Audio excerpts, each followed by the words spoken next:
She's going to be okay, Threll. Just stay calm.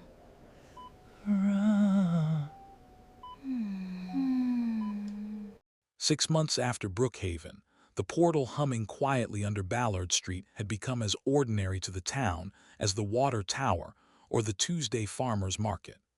The Air Force had a trailer parked by the old grain elevator that nobody bothered to look at twice anymore. There was a taco truck that parked directly across from the portal entrance every Friday because, as the owner put it, if they're gonna come through, they might as well come through hungry. Brookhaven had learned, in the way small towns learn most things, by absorbing the strange until it stopped being strange, and by trusting the people who'd always been trustworthy to keep being trustworthy now that the stakes had gotten stranger too. Dr. Sandra Okafor, Sandy, to everyone who'd known her more than 5 minutes, had been practicing veterinary medicine in Brookhaven for 22 years, ever since she'd come back from vet school in Columbus with a mountain of debt and a rusted-out Bronco, and set up shop in the old feed store on Route 9. Her clinic still smelled like the feed store underneath the antiseptic, a smell she'd stopped noticing around year 3 and secretly missed on the rare vacations she took. She was 51 years old, had a bad hip from 22 years of wrestling dogs onto tables and horses into trailers, and had a son in his second year at Ohio State who called twice a week and needed money more often than that. Her hands were steady in a way that had nothing to do with confidence and everything to do with repetition. She had set more broken legs, sewn more torn ears, and talked down more panicking pet owners than she could count, and none of it required her to feel brave, just present. She kept, taped to the inside of the front door where every client saw it walking out, a handwritten sign in blue marker that had faded to almost gray over the years. Payment due at time of service. I love your animal. I also have to eat. It had started as a joke. It had stayed up because it worked mostly, and because taking it down felt like admitting something about the world she wasn't ready to admit. She was elbow-deep in a golden retriever's ear canal on a Tuesday afternoon, muttering assurances to both the dog and the dog's owner, when her vet tech, a 24-year-old named Priya who had signed on for this job specifically because she wanted to see what alien pets looked like, poked her head into the exam room with an expression Sandy had learned to take seriously. "Sandy, I need you to come look at the waiting room." "Is it on fire?" "No." "Is it bleeding?" The thing is bleeding, the alien isn't." Sandy finished bandaging the retriever's ear, told the owner to keep it dry and come back in a week, and walked out front wiping her hands on a paper towel that did almost nothing. The alien standing in her waiting room was tall, nearly 7 feet, and built like he'd been assembled out of driftwood, all long joints and smooth gray-brown skin with a faint bark-like texture across his forearms and the ridge of his skull. He wore layered robes the color of wet slate, cinched with cords that seemed to be woven from something more like hair than rope, and his eyes were large, black, and set slightly too far apart to read as anything but alien, though his expression, wide-eyed, urgent, barely holding it together, read as universally as any parents ever had. Cradled against his chest, wrapped in a swaddle of the same slate-colored fabric, was something that looked like a cross between a fox and a manta ray, if the fox had been stretched thin and given a wide, finned tail and short velvety fur the color of a bruise. It was making a sound Sandy had never heard an animal make before, a low, rhythmic keening, almost musical, that seemed to catch in her chest before she'd even consciously registered hearing it. Blood, dark purple-black, had soaked through the fabric along its left flank. "You are the healer," the alien said. It wasn't a question. His voice had a formality to it, careful and precise, like a man speaking a language he respected too much to get wrong. "I was told, the healer for animals, you are her." "I'm a vet, yeah," Sandy said, already moving, already reaching. "Let's see what we've got. Table's back here, Priya. Get me the surgical tray and warm saline, and call ahead to Doc Whitfield in case I need a second set of hands for anything exotic." "His name is Vesa," the alien said, following her back, still cradling the creature like it might shatter. He is my Morin, my bonded creature. There was an accident, a vehicle. He ran from a vehicle and did not run correctly." He said this last part with something close to shame, as if the animal's poor judgment reflected on him personally. "Cars'll do that to anybody who doesn't know to look both ways," Sandy said, laying out a clean towel on the table and gesturing for him to set the creature down. "What's your name?" "Threll. Threll Vashner Kovesa." "Okay, Threll, I'm Sandy. Let's get a look at him." She worked the way she always worked, fast, low, unhurried in her hands even when her mind was racing, talking the whole time in the same even tone she used on spooked Labradors and grieving old men with cats 20 years past their time.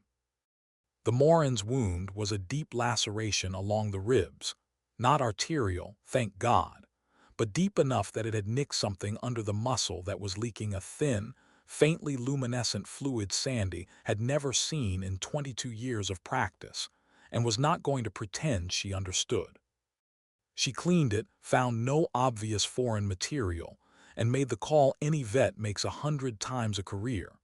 Stitch what you can identify, stabilize what you can't, and don't let uncertainty stop your hands from doing the parts you do know.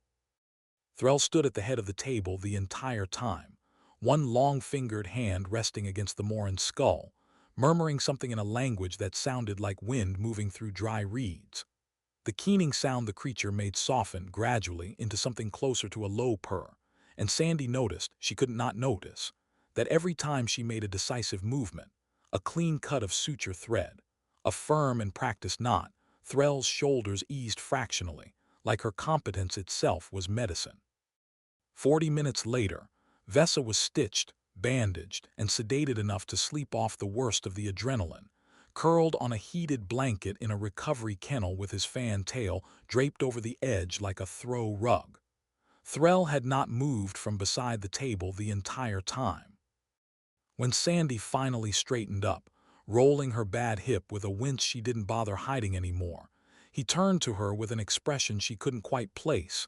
Gratitude, yes, obviously, but underneath it something heavier, something that looked almost like relief edged with dread. "He will live," Threll said. "He'll live. He's gonna be sore for a week, and I want you keeping him quiet, no running, no jumping, whatever passes for a leash where you're from, but the stitches will dissolve on their own and there's no sign of anything worse. You got lucky, or he did. You saved him. I stitched him up. He did most of the surviving on his own." Threll was quiet for a long moment, looking at her with an intensity that made Priya, hovering by the supply cabinet, take an involuntary step back. Then he lowered himself, folded himself, really, joints bending in ways that looked briefly uncomfortable to watch, into a kneel on the clinic's linoleum floor, head bowed, both hands pressed flat against his chest. "I am yours," he said. Sandy blinked. "I'm sorry, what?" "I am yours," he repeated, with the patient clarity of a man who assumed the confusion was simply a language gap. "You have saved a bonded creature. The bond does not end with him, it extends. I am bound to you now, healer. My service, my resources, my protection, they are yours until the debt is paid in full, and the debt of a life is never paid in full. It is a lifetime, and it is an honor, and I accept it freely." There was a silence in the exam room broken only by the hum of the recovery kennel's heat lamp, and somewhere outside, a truck downshifting on Route 9. "Okay," Sandy said slowly, "I think we're having two different conversations. My bill for today is $85 that covers the exam, the sutures, the sedative, and a follow-up in a week. I take cash, card, or check." Threll's head came up. For the first time since he'd walked in, something in his composed, careful expression cracked open into raw alarm. "You wish to be paid," he said, "in currency." "That is, generally, how a vet clinic works, yeah." "No." He rose to his full height fast enough that Priya flinched. No, you misunderstand. I am not offering currency. I am offering myself. This is not a transaction to be closed with metal discs or printed paper. A life was saved. That is not a service rendered, healer. That is a bond formed. To offer you money in place of the bond would be, he searched for the word, visibly pained, it would be an obscenity. It would tell you that Vessa's life was worth 85 of your dollars and nothing more. It would tell the bond itself that it does not exist. I cannot do that to you. I cannot do that to him. Nobody's saying his life is worth $85, Sandy said, feeling the conversation slip sideways in a way she didn't have a map for. The $85 is for my time and my supplies. That's it. That's all it's ever for. Then you refuse the bond. I don't even know what the bond is, Threll. You refuse it, he said again, and this time his voice had gone very quiet, very still, in the particular way of someone who has just understood something and wishes he hadn't. You are telling me that what I offer, my life, my name, my line, is beneath the value of your hands. That is the deepest refusal there is. That is not confusion. That is insult. That's not what I'm Threll, hang on. But he was already backing toward the door. One hand pressed to a small device clipped at his collar, speaking rapidly into it in the Win-Through-Reed's language. And Sandy caught exactly one word she understood, because it came out in accented but unmistakable English, dropped into the middle of the alien sentence like a stone into a pond. Rejected. He was gone before she could get around the exam table, the bell over the clinic door jangling behind him, and through the front window Sandy watched him stride out into the parking lot, still speaking urgently into his collar, his robe snapping around his long legs in the autumn wind. Priya, Sandy said very calmly, in the voice she used for owners who were about to find out their dog needed emergency surgery, I think I need you to call somebody. I don't know who, but somebody. It took 11 minutes for the sky over Brookhaven to fill with ships. They came down out of a clear October afternoon in a formation that would have looked, to anyone who'd grown up on science fiction movies, almost disappointingly restrained, 5 vessels, sleek and the color of wet slate like Threll's robes, arranging themselves in a loose ring above Route 9 with a silence that was somehow more unsettling than noise would have been. Traffic stopped. The sheriff's department's 2 cruisers arrived with lights flashing and no real plan, because nobody in Brookhaven had a plan for this, not even now, 6 months in. A crowd gathered at the edge of the feed store parking lot, kept back by a single deputy with his hands out like he was directing traffic instead of holding back a crowd watching alien warships hover over a strip mall vet clinic. Inside, Sandy stood in her own waiting room with her arms crossed, watching through the window, and felt something she recognized from 22 years of emergency calls. The specific, useless anger of watching a situation spiral because of a misunderstanding nobody had bothered to explain to her the rules of. This is insane, Priya said, peering through the blinds. This is Sandy, there are 5 ships, over your ear infection dog. It wasn't an ear infection dog. It was the retriever. The ear infection dog was this morning. That's not the point. I know it's not the point. Sandy rubbed at her temple. I said $85 to a guy whose whole culture apparently thinks that's the worst thing you can say to somebody, and now I've got the Air Force showing up in my parking lot. The Air Force, in fact, was already there. The trailer crew from the grain elevator, mobilized fast enough that Sandy suspected they'd been drilling for exactly this kind of thing since the burger place incident, since the barbershop, since Frank the locksmith had nearly touched off an Interstellar incident over a broken deadbolt and a misunderstood gesture of thanks. Word moved fast in a town this size, and everyone knew in the loose, half-joking way small towns know things, that when the ships showed up you didn't call the National Guard first. You called Rahim. He arrived on foot, which he almost always did, cutting across the feed store's gravel lot in the same gray jacket he wore regardless of season, carrying nothing but a battered thermos of coffee that Sandy had come to understand was less about the coffee and more about giving his hands something to do that wasn't shaking. He was younger than people expected, mid-30s, with the specific exhaustion of a man who had been the most important person in several near catastrophes and gotten essentially no rest as a reward for it. He nodded to the deputy, nodded to Priya through the window, and walked straight up to Sandy without any of the ceremony the situation seemed to be begging for. "Dr. Okafor," he said, "Sandy, what happened?" "I treated an alien's pet companion, whatever the word is, and when I told him what he owed me, he lost his mind and called in what looks like the entire alien Air Force." "Not the entire," Rahim said, glancing up at the 5 ships with an expression of tired, professional appraisal, like a man checking the size of a storm before deciding whether to bring an umbrella. "This is a formal complaint escort, not an invasion posture. That's good. That means somebody up there wants this resolved, not started." He looked back at her. "Tell me exactly what you said, word for word if you can." Sandy told him.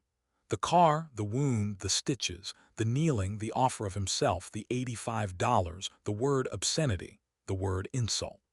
Rahim listened without interrupting, his eyes doing the thing they always did in these moments, going a little distant, a little inward, like he was running the conversation against some internal library of every other way this exact shape of misunderstanding had gone wrong before.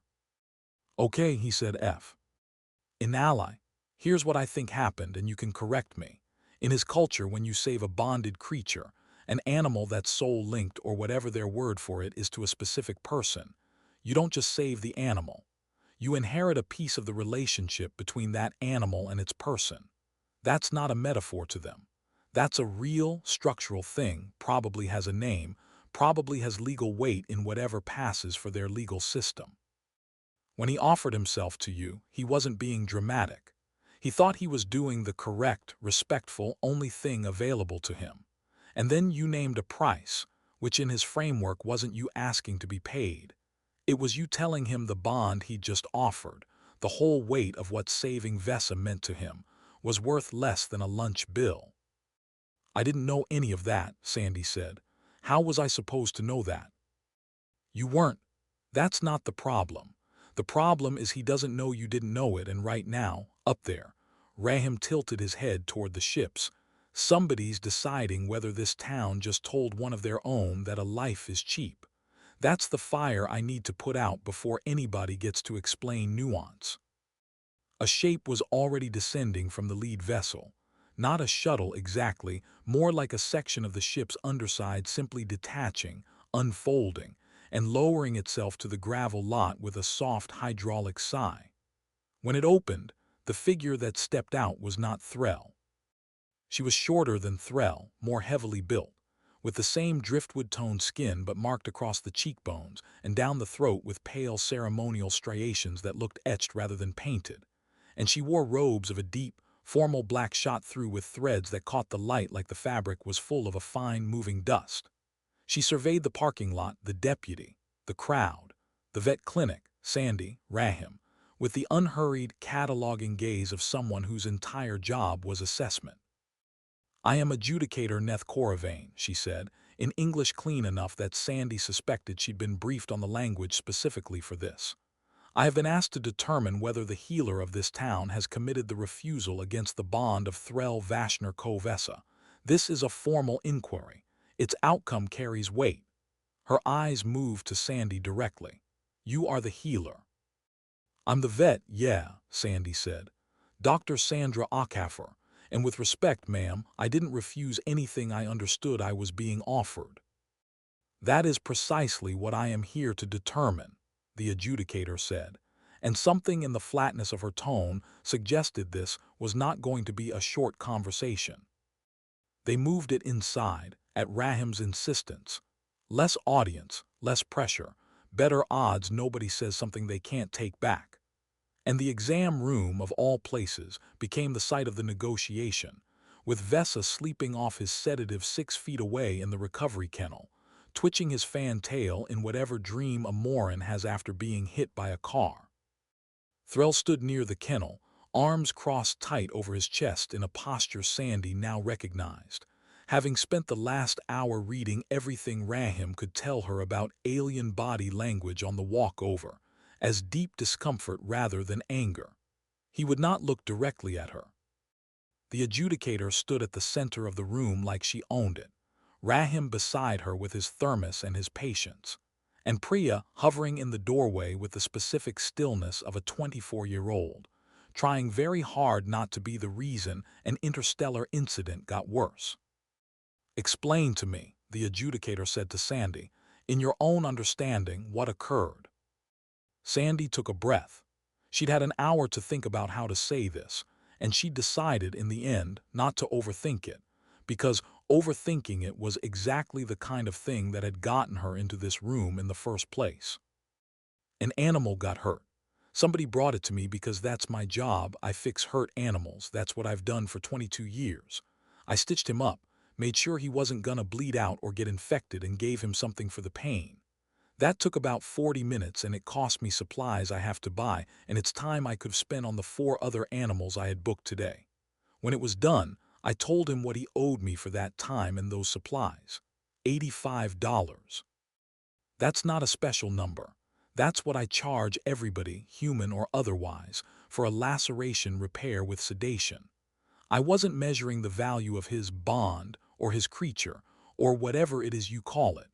I was measuring the cost of thread and anesthetic and 40 minutes of a Tuesday. And when he offered his life in exchange, I thought he was being, I don't know, dramatic, grateful. I genuinely didn't understand what he meant. Where I'm from, nobody actually means it literally when they say, I owe you my life. It's a figure of speech. I've had 100 owners say it to me over the years, and none of them have ever tried to move into my spare room." Something flickered across Threll's face, not quite a smile, but close enough to it that Sandy caught it before he smoothed it back into formal composure. The adjudicator considered this for a long moment, her striated throat working slightly, and then turned to Threll. "You have heard her account. Does it align with what occurred?" "It aligns," Threll said quietly. "I do not think she intended insult. I think," he hesitated, and for the first time since the exam room looked directly at Sandy, "I think she does not understand what she has already given and does not understand why refusing to accept the bond in return feels to me like refusing Vesa himself, like saying his life was a small thing, a stitching, nothing more." "It's not nothing more," Sandy said, and something in her own voice surprised her, sharper, more certain than she'd expected. "Can I say something? Because I don't think I've actually gotten to explain what I do, and I think that might be the whole problem here." The adjudicator inclined her head, a small permission. Sandy looked at Vesa, asleep and breathing steadily in the recovery kennel, and then at Threll. "I've been a vet for 22 years, she said. "In that time, I have held maybe 4,000 animals while they died, and I've saved a whole lot more than that. I've got a bad hip from crouching next to kennels, and a filing cabinet full of thank you cards from people whose dogs I brought back from things that should have killed them. I know exactly what it feels like to hold something's life in your hands.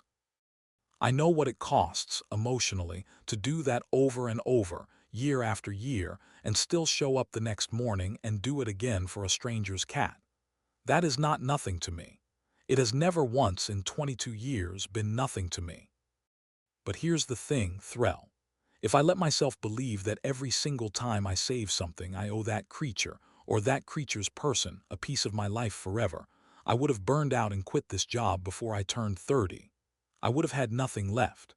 The reason I can keep doing this, keep showing up for every scared owner and every hurt animal that comes through that door, is because I've built a wall between how much I care and what I actually owe. I care completely. While that animal's on my table, there is nothing in the world I care about more. And then I sew the last stitch, and I hand them back and I let it go, because if I didn't let it go, I couldn't do it again tomorrow. The $85 isn't a small number I picked because Vesa's life is worth $85. It's a number I picked because it's a wall. It's the thing that lets me care completely today and still be able to care completely tomorrow, for the next animal, and the one after that. If I took what you were offering, your whole life forever, I wouldn't be able to do that. I'd have one bond taking up all the space where 1,000 other animals need to fit. The room was quiet. Even the heat lamp over the kennel seemed to hum a little softer. You are saying, the adjudicator said slowly, that the smallness of the price is not a measure of the smallness of the life.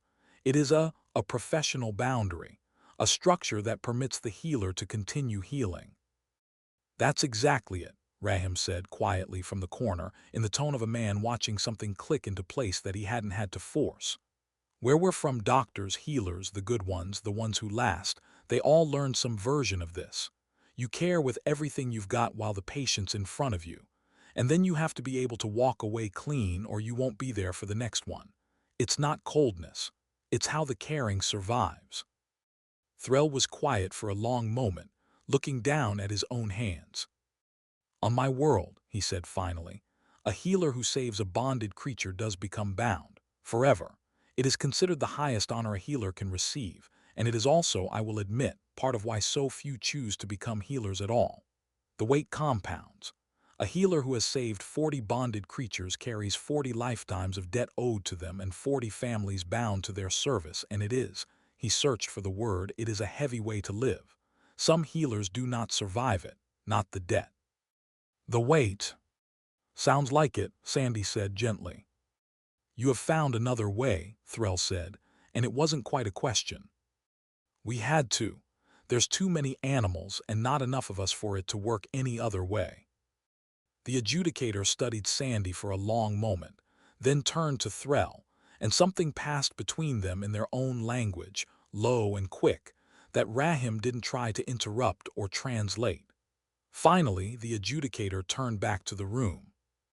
There is precedent, she said, for a lesser bond, a closed bond it has fallen out of common practice in recent generations because the full bond is considered more honorable, but it exists in the old forms.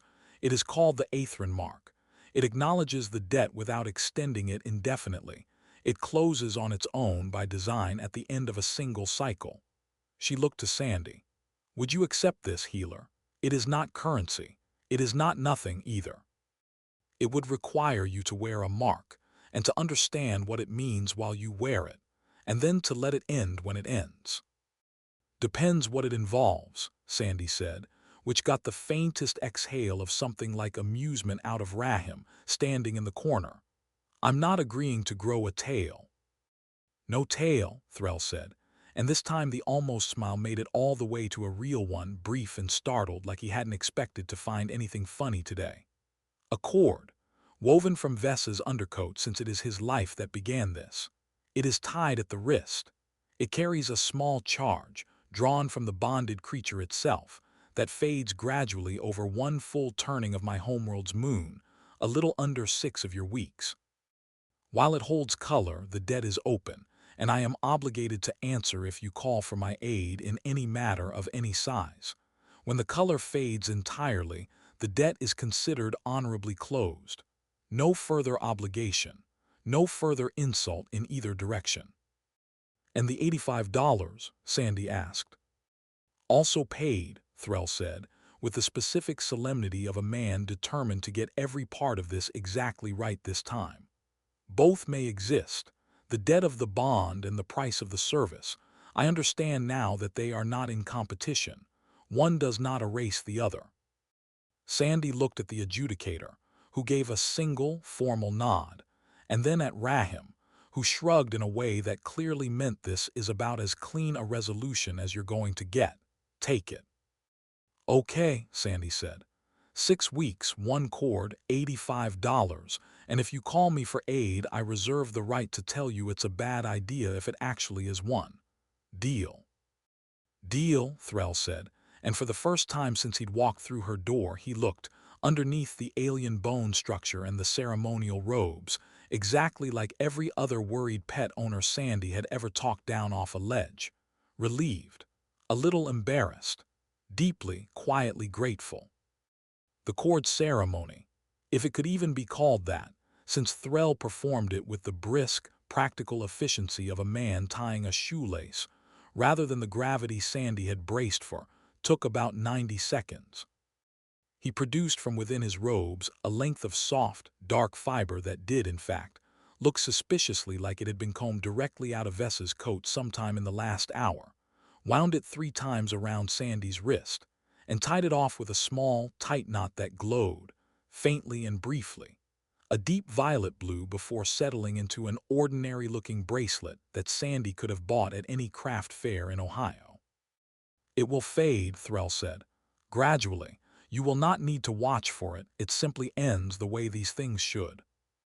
Outside, the ships were already withdrawing, the formation dissolving as smoothly as it had arrived, and the crowd at the edge of the parking lot, larger now, Sandy noted, than it had been an hour ago, because nothing drew a crowd in Brookhaven any more quite like the possibility of alien news, began drifting back toward their cars with the specific disappointed energy of people who had shown up for a catastrophe and gotten a diplomatic resolution instead. A local news van from the Dayton affiliate had made it in time for the tail end of things, and a reporter with a microphone cornered Sandy on her way back inside, asking her to confirm what people were already calling, on the strength of gravel lot rumor alone, the vet office standoff. Sandy gave a 2-sentence answer that amounted to everybody's fine. It was a misunderstanding, the animal's going to make a full recovery, and went back inside before anyone could ask her to elaborate on the parts that were nobody's business but hers and Threll's.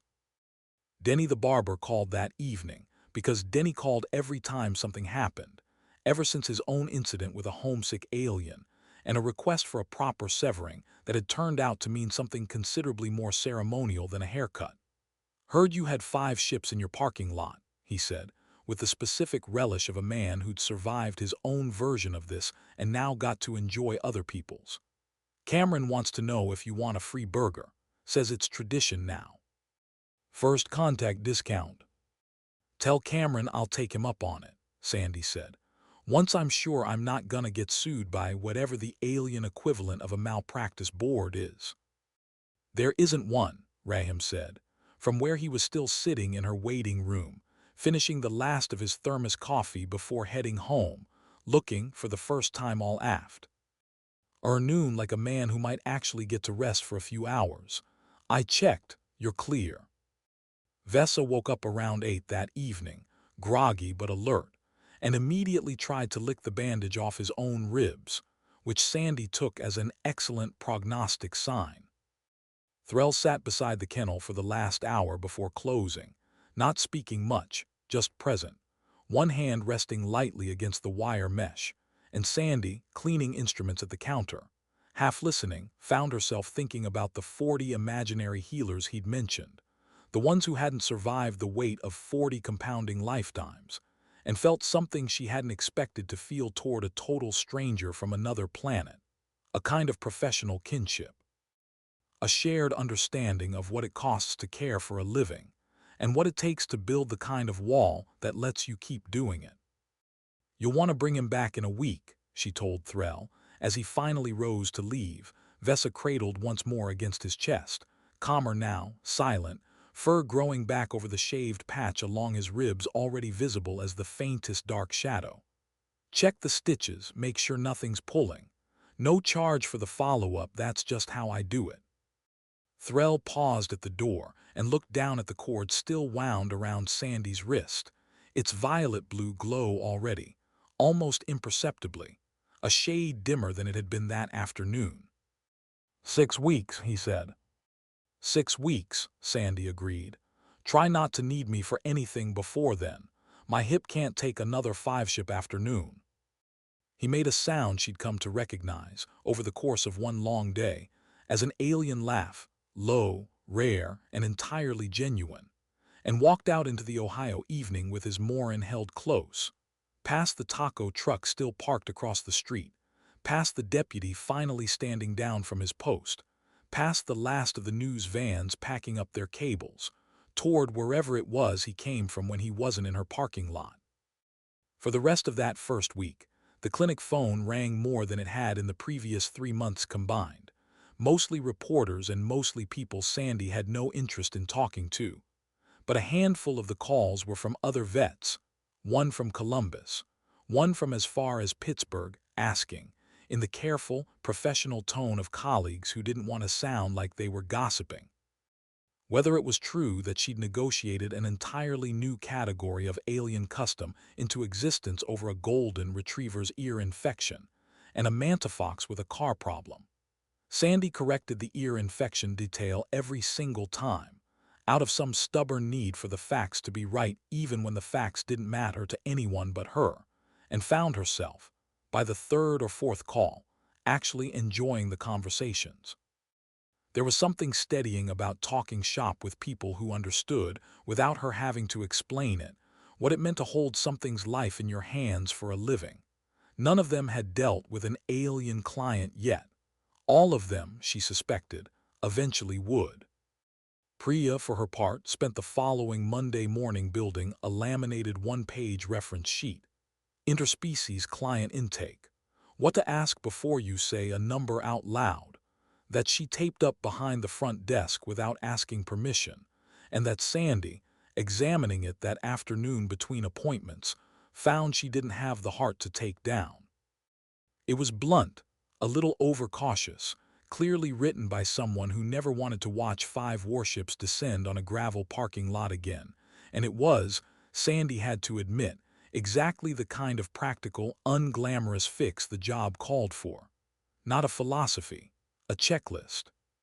The two of them added a line to it themselves the following week, after a very small, very polite alien insect keeper came in asking about a routine wing trim, and nearly triggered an entirely different cultural landmine over the word trim, which Rahim helped talk down in about 4 minutes flat, mostly by asking better questions before anyone got as far as a number.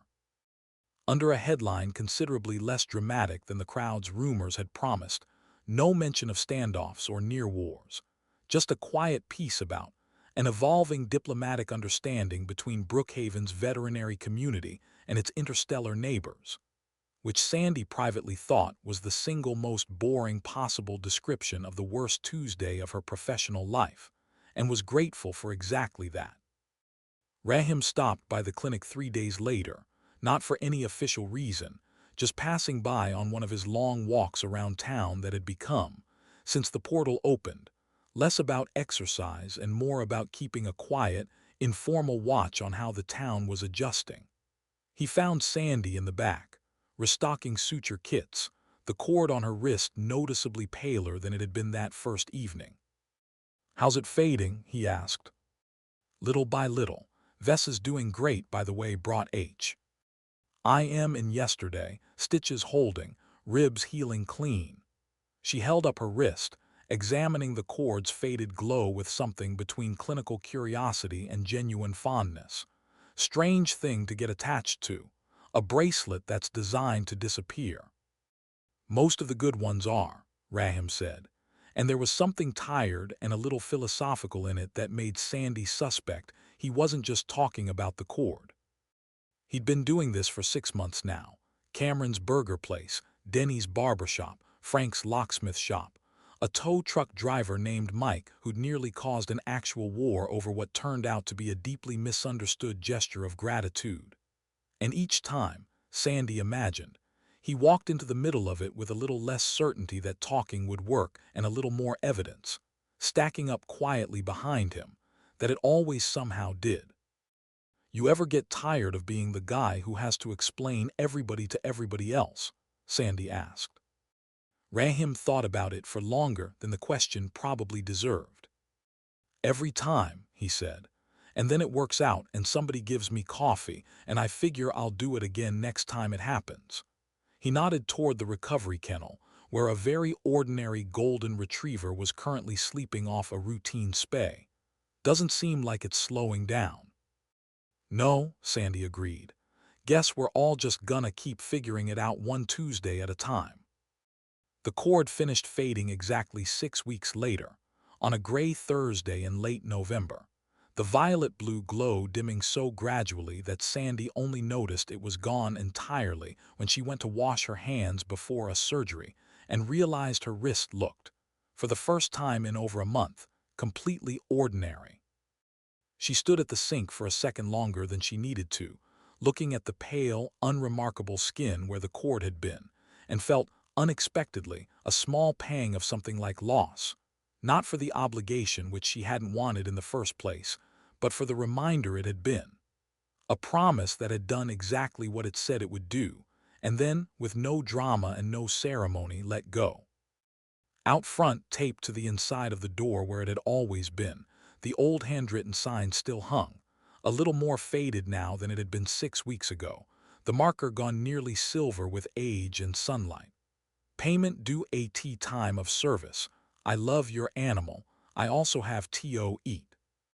Sandy had thought, once or twice over the past month, about adding a line underneath it, something about bonds, or debts, or the strange, careful math of caring for something without letting it cost you everything.